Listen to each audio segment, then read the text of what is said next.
Stonehenge beeindruckt bis heute durch seine Bauweise, seine Ausrichtung und seine Einbindung in die Landschaft.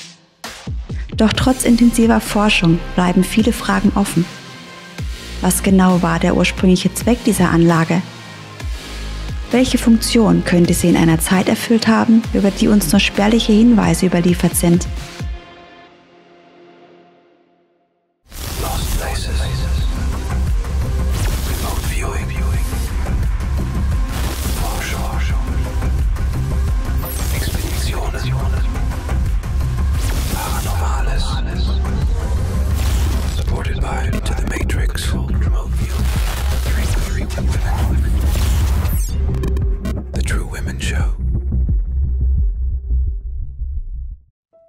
Stonehenge liegt im Süden Englands auf der offenen Ebene zu Salisbury Plain.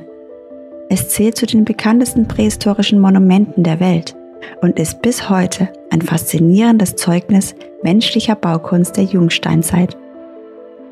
Gesicherten Ausgrabungsergebnissen zufolge entstand die Anlage in mehreren Bauphasen über viele Jahrhunderte hinweg. Erste Spuren stammen aus der Zeit um 3100 v. Chr.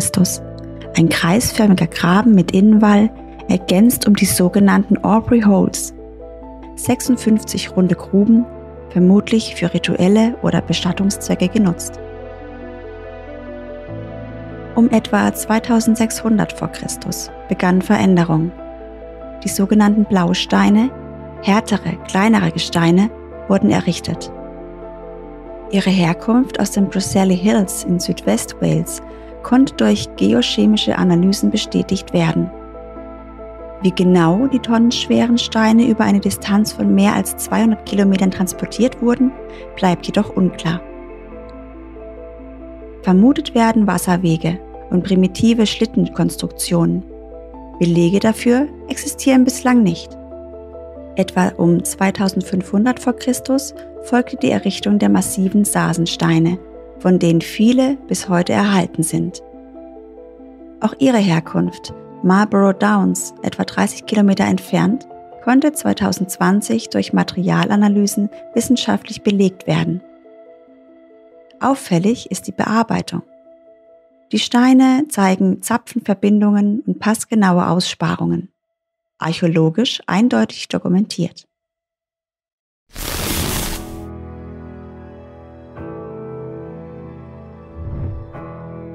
Stonehenge selbst ist als äußerer Kreis aufrechter Sasensteine mit aufliegenden Querbalken konstruiert. Im Inneren formieren sich weitere Trilithen zu einem Hufeisen. Die Gesamtstruktur ist präzise auf den Sonnenaufgang zur Sommersonnenwende ausgerichtet, ein Aspekt, der archäologisch als gesichert gilt und auf eine astronomische Nutzung hindeuten könnte. Ein weiterer Aspekt betrifft die besondere Lage des Bauwerks. Stonehenge liegt in einem Gebiet, das von einigen Forschern mit sogenannten Ley-Linien in Verbindung gebracht wird, hypothetischen Energieachsen, die besondere Orte miteinander verbinden sollen. Wissenschaftliche Belege fehlen hierfür, doch der Gedanke bleibt bestehen, dass der Ort gezielt gewählt wurde. Die Bodenbeschaffenheit der Salisbury Plain, überwiegend Kreidegestein, könnte theoretisch natürliche elektromagnetische Felder beeinflussen. Ob bewusst gewählt oder zufällig, die Wahl des Standortes könnte somit eine Rolle für die spätere Funktion des Bauwerks gespielt haben. Das umliegende Areal mit über 300 Grabhügeln sowie Monumenten wie Dorrington Walls und Woodhenge deutet auf ein umfangreiches kulturelles Netzwerk hin. Stonehenge war eingebettet in eine Landschaft prähistorischer Aktivitäten, geplant, vernetzt und möglicherweise Teil eines größeren funktionalen Systems. Werkzeugreste, verbrannte Knochen und Tieropfer belegen eine Nutzung für Rituale oder Zeremonien. Doch ob Stonehenge darüber hinaus als Teil eines energetischen oder technologischen Systems diente, bleibt offen. Heute ist Stonehenge UNESCO-Weltkulturerbe. Besucher erhalten Einblicke in die bekannten archäologischen Erkenntnisse. Doch viele grundlegende Fragen bleiben bis heute unbeantwortet. Stonehenge beeindruckt bis heute durch seine Bauweise, seine Ausrichtung und seine Einbindung in die Landschaft. Doch trotz intensiver Forschung bleiben viele Fragen offen. Was genau war der ursprüngliche Zweck dieser Anlage? Welche Funktion könnte sie in einer Zeit erfüllt haben, über die uns nur spärliche Hinweise überliefert sind? In Zusammenarbeit mit Signallinie und den Remote-Viewern von Into the Matrix haben wir versucht, diesen Fragen auf neue Weise zu begegnen. Durch gezielte Remote-Viewing-Sessions wollten wir Einblicke gewinnen, die über das archäologische Sichtbare hinausreichen, hin zu jener Ebene, auf der die wahre Intention der Erbauer vielleicht noch heute spürbar ist.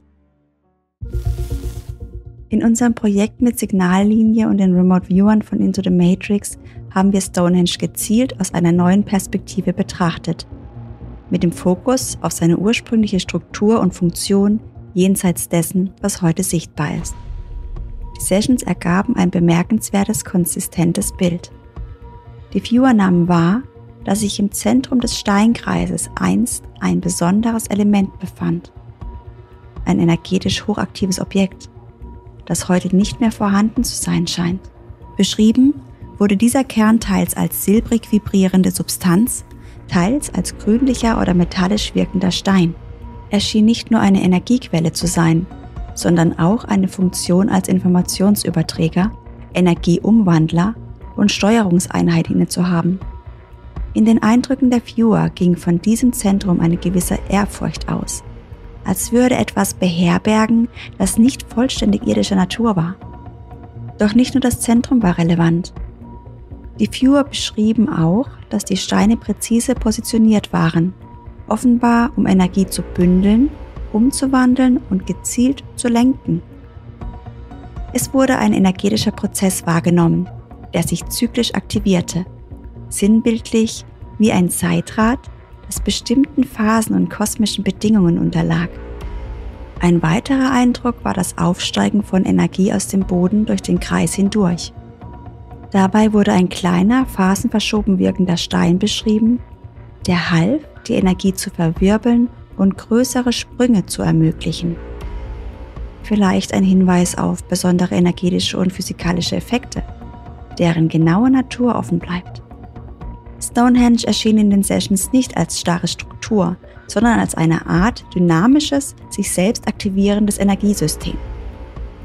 Die Nutzung schien nicht konstant möglich gewesen zu sein, sondern an bestimmte energetische Zyklen und Ausrichtungen gebunden.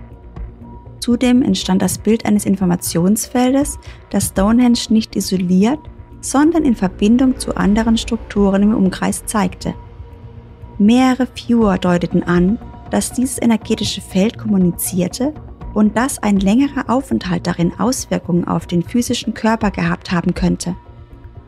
Im Inneren des Kreises wurde zusätzlich ein metallisches Element wahrgenommen, das eine wichtige Rolle bei der Stabilisierung oder Verstärkung des energetischen Prozesses spielte.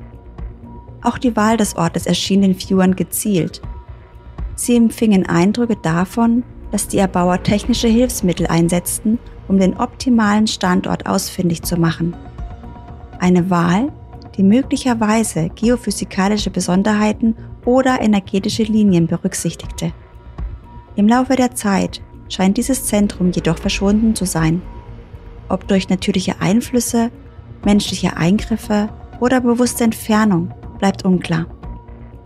Heute ist nur noch die äußere Steinkonstruktion erhalten, ohne das zentrale Element, das einst im Mittelpunkt stand. In den Sessions ergaben sich Hinweise darauf, dass das Zentrum von Stonehenge möglicherweise weit mehr war als ein bloßer energetischer Verstärker. Die Wahrnehmungen deuten auf ein hochaktives Objekt hin, das bestimmte Felder oder Bewusstseinszustände beeinflussen konnte. In alten Überlieferungen werden schwarze oder hochmineralisierte Steine oft mit Übergängen, Portalen oder kosmischen Kräften assoziiert. Ein Aspekt, der sich in den Eindrücken der Viewer wiederfindet. Vielleicht, so die Interpretation der Wahrnehmungen, könnte das Zentrum von Stonehenge unter bestimmten Bedingungen als ein Schlüssel zu Übergängen zwischen Zeiten oder Welten fungiert haben. Nicht dauerhaft, sondern gebunden an zyklische Aktivierungen und energetische Ausrichtungen. Heute ist dieses Zentrum nicht mehr sichtbar und mit ihm scheint auch die ursprüngliche Funktion des Steinkreises verloren gegangen zu sein. Stonehenge bleibt eines der faszinierendsten Bauwerke der Menschheitsgeschichte. Die archäologischen Befunde erzählen eine Geschichte von Baukunst und Astronomie. Doch die Ergebnisse unserer Sessions öffnen eine zusätzliche Perspektive. Vielleicht war Stonehenge einst nicht nur ein architektonisches Meisterwerk, sondern ein aktiver, energetischer Knotenpunkt. Ein Ort, an dem Energie, Bewusstsein und möglicherweise sogar Übergänge zwischen Zuständen miteinander verbunden waren. Die Steine allein bewahren dieses Geheimnis nicht. Doch die Spuren dessen, was zwischen ihnen einst pulsierte, könnten noch heute im Ort selbst nachhallen. Eines ist sicher, die Wahrheit ist dort draußen und wir sind fest entschlossen, sie zu finden. Wenn dir unser Video gefallen hat, freuen wir uns sehr über deine Unterstützung, denn unsere Arbeit ist spendenbasiert. Gib uns auch gerne deinen Daumen hoch, abonniere unseren Kanal und freue dich auf eine weitere spannende Folge der True Women Show. Women wake up.